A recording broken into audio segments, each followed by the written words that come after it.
Salut tout le monde, j'espère que vous allez bien. On se retrouve aujourd'hui pour une nouvelle vidéo sur la chaîne. Et aujourd'hui, je vous propose un sujet un petit peu plus large. On va parler d'une donnée qui fait souvent débat lorsqu'on parle de transfert, puisqu'on va parler du prix d'un joueur. Avec Internet et notamment Transfer Market, il est désormais accessible à tous de pouvoir évaluer le prix d'un joueur. Aujourd'hui, on va essayer de voir comment sont estimés ces prix pour mieux juger de leur pertinence. C'est parti.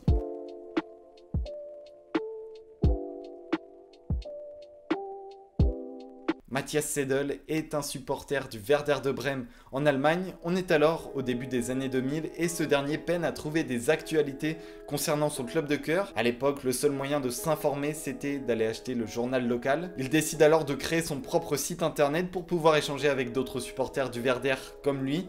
Il crée alors l'actuel Transfer Market. Ça fonctionne, il est rejoint par d'autres supporters du Werder, puis arrive ensuite d'autres supporters, mais cette fois d'autres clubs allemands qui se servent de la plateforme de Matthias Seidel pour pouvoir échanger sur leur club favori. Face à ce nouveau flux d'informations, Matthias Seidel a la bonne idée de créer une base de données sur son site en 2001, quelques mois après la création. La célèbre variable estimation du prix d'un joueur qu'on connaît très bien maintenant sur Transfer Market fait son apparition à ce moment-là. Le site s'enrichit de plus en plus de données alimentées par les supporters eux-mêmes. Il prend à mesure des années de l'ampleur jusqu'à ce que Matthias Seidel soit approché par un autre Allemand, Axel Springer, propriétaire du journal très connu en Allemagne Bild, à qui il cédera 51% de ses parts, donc 51% de Transfer Market. Le simple blog de supporters devient une entreprise d'une soixantaine de salariés, avec environ 1 milliard de pages vues par mois sur le web, et avec aussi une base de données de 800 000 joueurs et des statistiques qui sont mises à jour à chaque match. La force du site, ce qui fait vraiment son succès, c'est que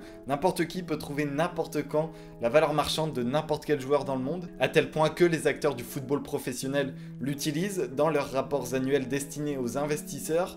L'OL, le Hertha, Schalke, Hoffenheim ou encore Porto et certainement d'autres équipes que je n'ai pas trouvées utilisent les valeurs de Transfer Market pour valoriser leur effectif. Au vu de l'aura du site aujourd'hui, on peut le juger comme une plateforme de référence pour trouver le prix d'un joueur.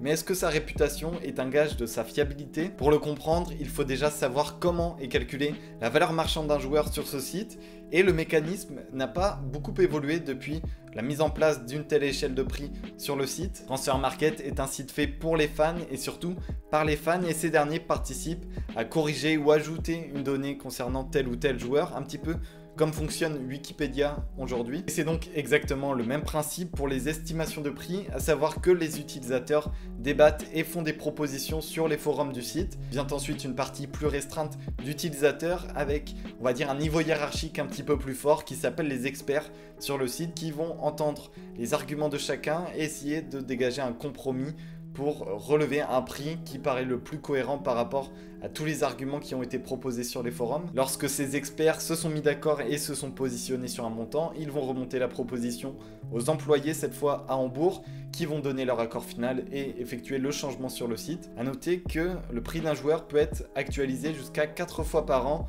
en ce qui concerne les joueurs de plus haut niveau. Alors que penser d'un tel modèle pour calculer le prix d'un joueur? Tout simplement, le temps nous a permis avec les années de pouvoir critiquer les estimations de prix de Transfer Market en les comparant avec la réalité du terrain. Et donc en moyenne, le prix d'un joueur sur Transfer Market diffère de 60% par rapport au vrai prix auquel il est transféré dans la réalité.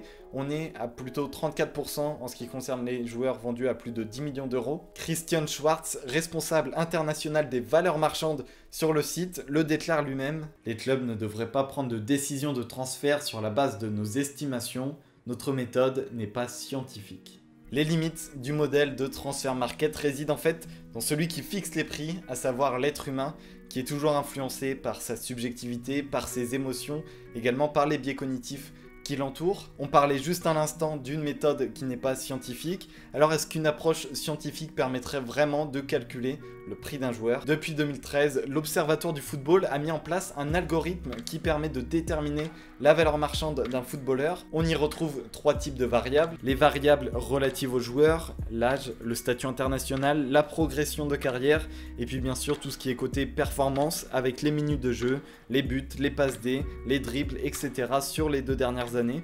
Et enfin, une variable déterminante qu'on peut parfois oublier, c'est l'échéance d'expiration du contrat du joueur, puisqu'au final, un transfert reste une indemnité versée suite à la rupture d'un contrat d'un joueur. On a ensuite toutes les variables relatives au club, le niveau sportif, la force économique du club, et enfin des variables de contexte, à savoir la saison actuelle et également l'inflation. Cet algorithme, dénué de toute influence humaine, donne au final des estimations qui sont assez différentes de celles de Transfermarkt. Marcus Rashford est estimé entre 150 et 200 millions par l'algorithme, alors que ce dernier ne vaut que 85 millions sur Transfermarkt. Plus globalement, le temps a montré que la méthode scientifique pour définir un prix de joueur est plus proche de la réalité que la méthode humaine. Entre juillet 2012 et janvier 2020, sur un total de 1790 transferts, on observe au final une différence que de 15% entre les prix estimés par l'algorithme et les réels prix de vente concernant les joueurs des 5 championnats majeurs. Il est donc impossible de se défaire de cette marge d'erreur qui est présente, qu'on utilise une méthode scientifique ou qu'on utilise une méthode dite plus humaine. Ça nous invite à prendre du recul sur l'utilisation de ces chiffres, tant que le transfert n'est pas acté du moins. Gardons toujours en tête que ces estimations, elles ont parfois raison, mais elles sont parfois éloignées de la réalité car il y a toujours une certaine part d'invisibilité des variables qui ne peuvent pas être vues par un regard extérieur au football, ni assimilées dans un simple algorithme. Il y a tout l'aspect interne des clubs qui veulent dévoiler le moins leurs intentions pour garder un pouvoir de négociation fort face aux clubs vendeurs. Il y a aussi parfois les agents qui s'en mêlent pour faire varier le prix d'un joueur. Et puis il ne faut pas oublier non plus qu'on ne parle pas d'un bien physique, mais d'un être humain avec une personnalité, des motivations qui sont difficilement étiquetables à un prix fixe. Voilà, j'espère que la vidéo vous aura plu. Ça faisait longtemps qu'on n'avait pas parlé autour d'un sujet assez ouvert. On a fixé ces dernières semaines beaucoup plus sur la Ligue 1 qui avait des scénarios qui nous tenaient en haleine. Mais c'est vrai que c'est toujours intéressant aussi de se détacher et de voir un petit peu plus large pour parler d'autres sujets que le championnat de France. La semaine prochaine, on se rapproche beaucoup plus du terrain avec un comment joue, c'est le nom du format que j'ai trouvé pour classifier ces vidéos qu'on avait faites notamment sur la Ligue 1 avec comment joue le RC Lens de Francaise, comment joue le LOSC de Galtier, comment joue l'AS Monaco de Niko Kovac. Avec l'Euro qui arrive, j'ai envie de vous faire ce style de vidéo sur l'analyse d'une équipe un petit peu surprenante qui peut surprendre lors de l'Euro. Je vous en dis pas plus, vous verrez bien la semaine prochaine. Et sur ce, à très vite, salut.